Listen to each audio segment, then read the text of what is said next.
고난도 유익이라라는 제목으로 하나님의 말씀을 나누고자 합니다. 자, 오늘 본문의 배경은 이 기독교 선교 역사에서 가장 중요한 사건으로 다루는 그런 말씀이에요.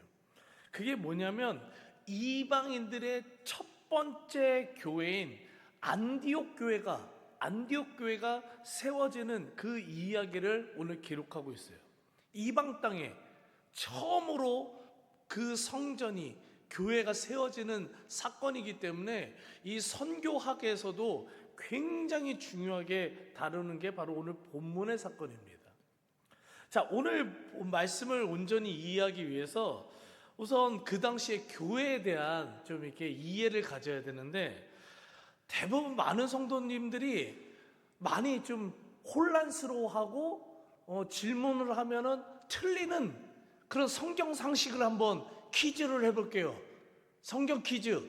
이거 잘 대답하셔야 돼요. 뭐냐면 여러분들 사도행전에 기록되어 있는 초대교회 있죠. 초대교회라고 그러죠. 초대교회, 맨 처음에 초대교회는 예루살렘 안에 있었어요. 예루살렘 안에 초대교회가 있었어요. 그래서 초대교회를 예루살렘 교회라고 합니다. 그 성경에 예루살렘 교회, 그리고 이방인의 교회는 안디옥 교회라고 하죠. 자, 질문. 예루살렘 교회 성도들은 어디서 모여서 예배드렸을까요? 예루살렘 교회 성도들은 어느 교회에 모여서, 어느 곳에 모여서 예배드렸을까요?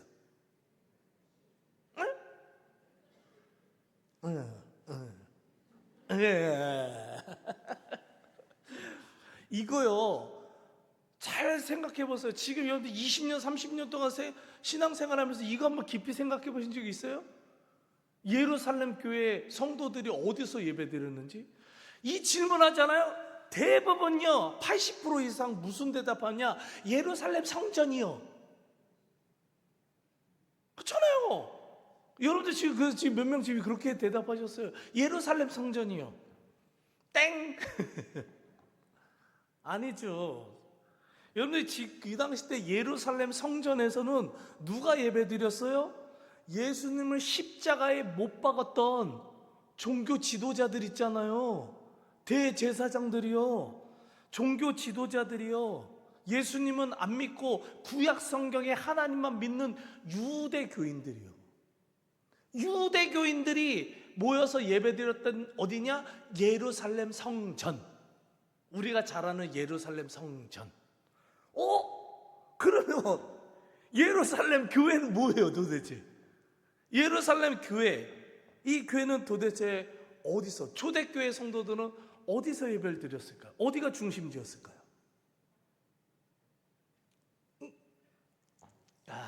안디옥 교회는 이방인의 교회고요. 여러분들 잘 보세요. 초대교회의 시작은 어디서부터 시작했냐면 오순절날 성령님이 100명이 넘는 사람들에게 강력하게 임했어요. 그래서 그곳에 있는 사람들이 복음을 전파하면서부터 초대교회가 시작됐습니다. 자, 이제는 좀 아실 것 같아요. 그럼 초대교회는 어디서 예배를 드렸을까요? 그렇죠. 마가의 다락방, 마가의 집이요, 초대교회고 예루살렘 교회예요. 이거 잊지 마세요. 네? 초대교회라고 하면, 예루살렘 교회라고 하면, 지금 이제 여기서 막 예루살렘 지금 공회 막 열리는데, 그게 어디서 하냐면 마가의 집에서 한 거예요. 마가의 집.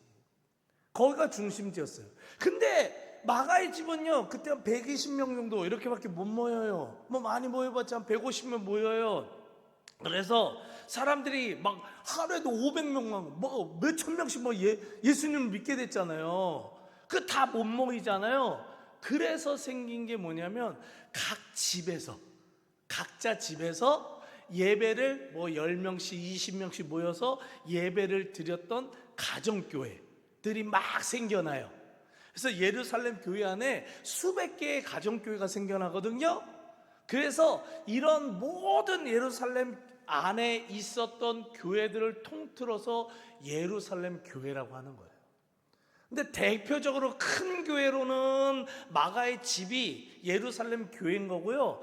그 더 넓은 의미로는 예루살렘 안에 있어 모든 가정교회가 예루살렘 교회 초대교회였다. 자, 이 사실 잊으시면 안 돼요.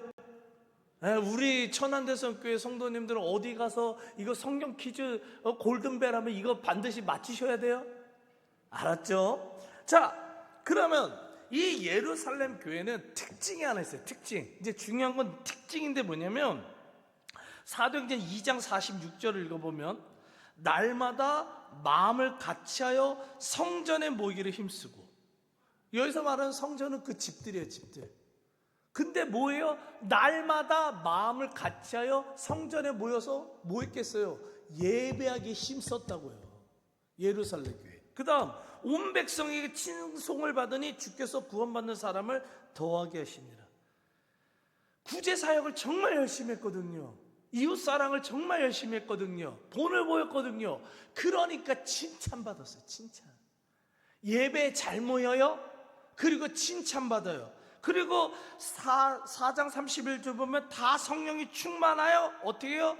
담대히 하나님의 말씀을 전하니라. 잘 모이고요, 잘 베풀어요. 사랑을. 그제서 칭찬을 받아요. 그리고 성령이 정말 충만하니까 담대하게 어디를 가든지 예수님 믿으셔야 된다고. 삶으로, 입으로요, 예수님의 복음을요 전파하는 게 뭐냐? 이 예루살렘 교회의 특징이었다는 거예요. 그래서 하루에도 수백 명, 수천 명이 예수님을 믿게 되는 게 바로 이 예루살렘 교회의 특징입니다. 이 교회가 바로 우리 천안대성 교회가 되길 간절히 소망합니다.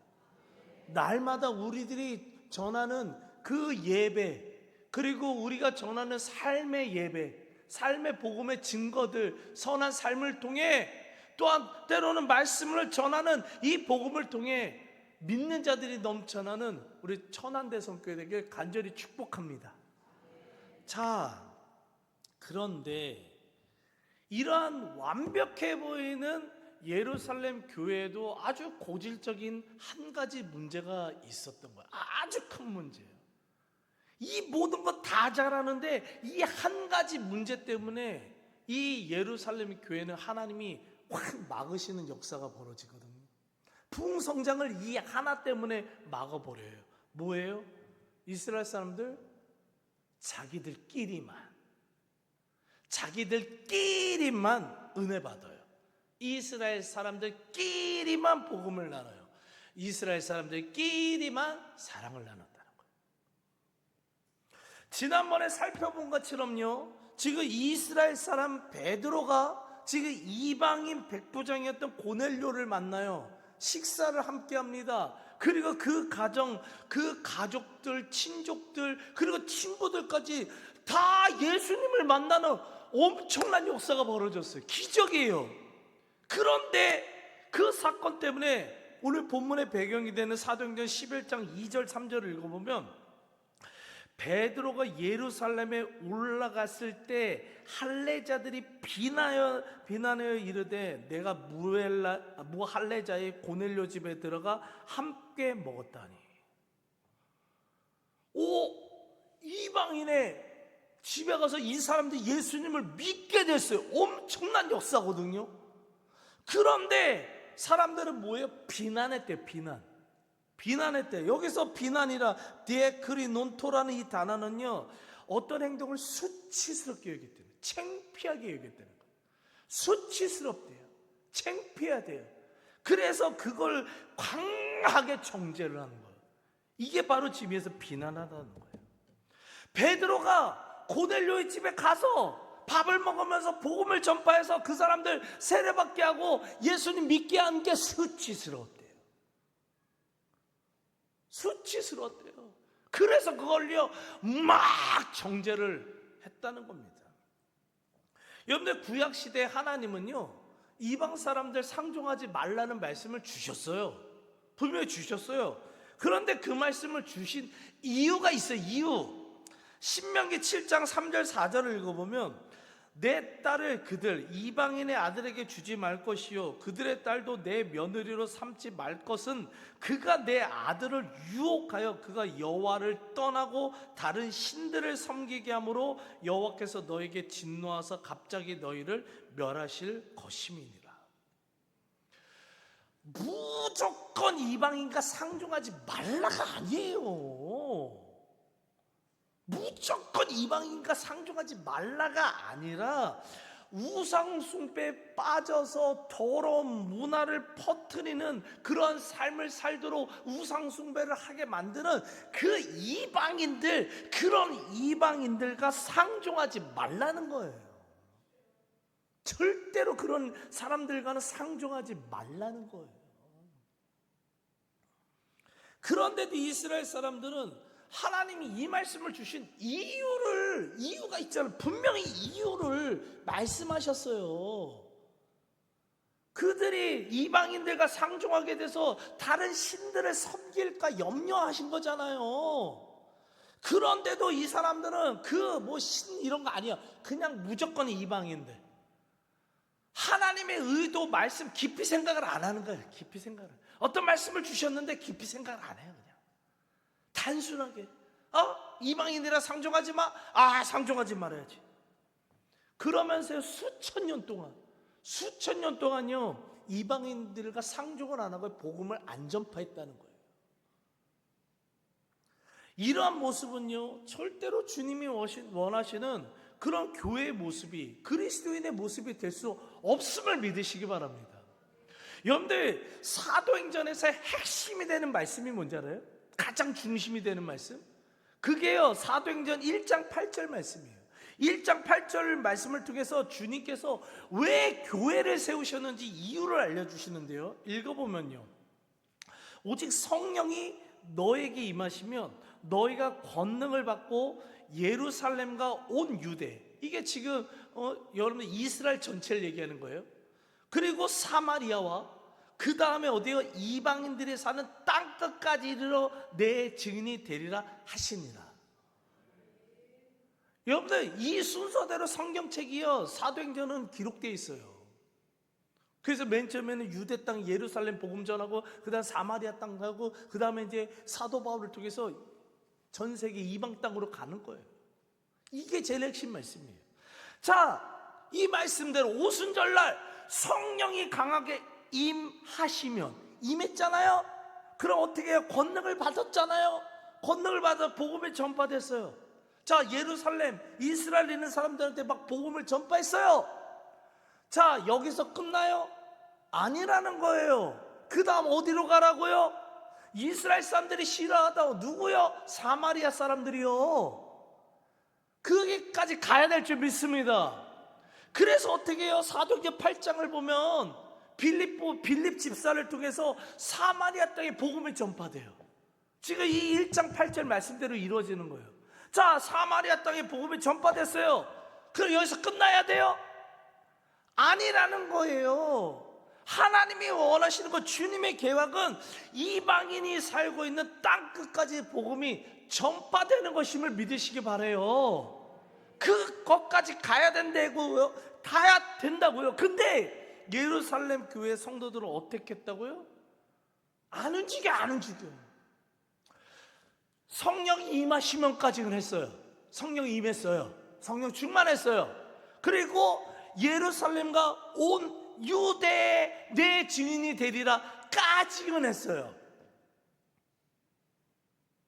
그 다음 안 넘어가요. 이 사람들 분명히 하나님의 뜻이 뭔지 알거든요. 교회를 세우신 이유는 성령 주셔서 복음을 땅끝까지 전하는 거예요. 아멘. 제발 남의 얘기로 듣지 마세요. 전도와 선교에 관련된 얘기요. 우리들의 사명일 줄 믿습니다. 우리들의 얘기가 돼야 돼요. 근데 이것을 분명히 알면서도 외면해. 아유, 나 몰라. 아유, 힘들어. 아유, 무슨 전도. 아유, 우리 오늘날 우리 교회, 우리날 대다수 성도들이 다 이래. 대다수.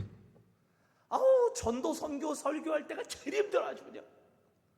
오늘 이 말씀 준비하는데 내가 벌써 걱정이 앞섰어요. 얼마나 힘든지. 자는 사람 말을 생길까봐.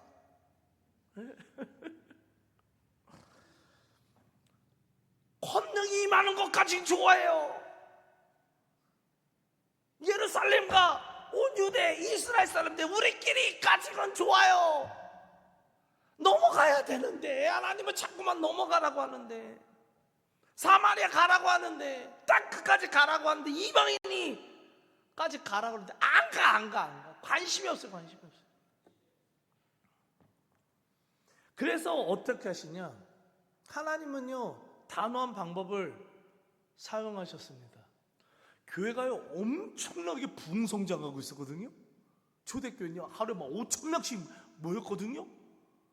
근데요 그 폭발적인 이 부흥성장을요 단번에 끊어버리십니다. 확 고난을 줘버렸어요. 하나님 말씀대로 살지 않고 하나님의 뜻대로 계획대로 살지 않는 교회를요 막아버리세요. 그냥 막아버리십니다. 고난당하게 만듭니다. 그래서 예루살렘 교회를요 흩어버리세요. 교회가 함께 신앙생활하던 사람들이 흩어지게 만든다고요. 굉장히 무서운 말씀입니다. 근데요 오늘 본문에 나오는 사건을 묵상하면서 아주 중요한 영적 메시지, 은혜스러운 영적 메시지를 하나 발견해야 되는데, 그게 뭐냐면 영적 훈련을 위한 고난이든 죄로 인한 고난이든 주님이 주시는 고난은 우리의 믿음이 성장하도록 만들고 결국 주님이 원하시는 삶의 방향으로 나아가도록 이끌어준다는 사실을 믿으시기 바랍니다. 너무도 중요한 오늘 숨어져 있는 메시지예요. 주님이 주시는 고난은 우리의 믿음을 연단시키잖아요. 그래서 우리의 믿음을 자라게 하시거든요. 그리고 그냥 성장함으로 끝나는 게 아니라 우리가 불순종하고 잘못돼서 하나님의 말씀대로 하나님의 계획대로 안 살아요. 우리가 그럴 때가 너무도 많아요. 하지만 고난의 상황을 주셔서 잘못된 길을 가는 거, 내 뜻대로 가는 걸 멈추게 만드시는 거예요. 고난을 주셨어요. 멈추게 만드시는 거예요. 그 잠깐 돌아보게 만드시는 거예요. 그래서 결국 어떻게 하냐, 주님이 원하시는 길로, 그 주님이 원하시는 삶으로 나아가도록 우리를 인도하신다는 사실을 믿으시기 바랍니다. 뭐예요? 고난을 주셨어요. 고난을 주셨어요. 그렇기 때문에 예루살렘에 있던 이 초대교회가, 예루살렘 교회가 더 이상 말씀에 순종하지 않고 자기들이 원하는 대로 교회를 이끌어 가니까요, 교회의 방향을 그렇게 이끌어가니까 어떻게 해요? 주님이 멈추게 만드신 거예요. 엄청난 박해를 주셔요. 엄청난 고난을 주시고 엄청난 혼란을 주십니다. 그래서 잘못된 방향으로 나가는 그들을요 확 멈추게, 엄청나게 부흥성장했다니까요.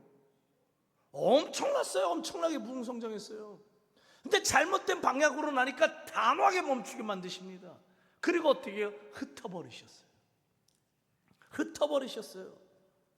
근데 그 순간은 너무 힘들어. 왜 흩어져야 돼? 왜 이런 고난이 있지? 막 그러면서 우리 망한 거야? 우리 지금 망한 거야? 내 인생 지금 망한 거야? 나 심판받는 거야? 막 이러면서 막 우리의 삶이 혼란스러운데요, 결국에는요 우리가 망하는 길로 인도하시는 것이 아니라 주님의 계획을 이루어 드리는 영광된 삶의 방향으로 나아가도록 인도해 주신다는 사실을 믿으시기 바라요. 그렇기 때문에 오늘 보면 사도행전 11장 19절 20절을 읽어보면, 그때 스데반이 일순교로 일어난 환난으로 말미암아, 이게 왜 환난이 일어났어요? 자기들 하나님의 뜻대로 안 사니까요.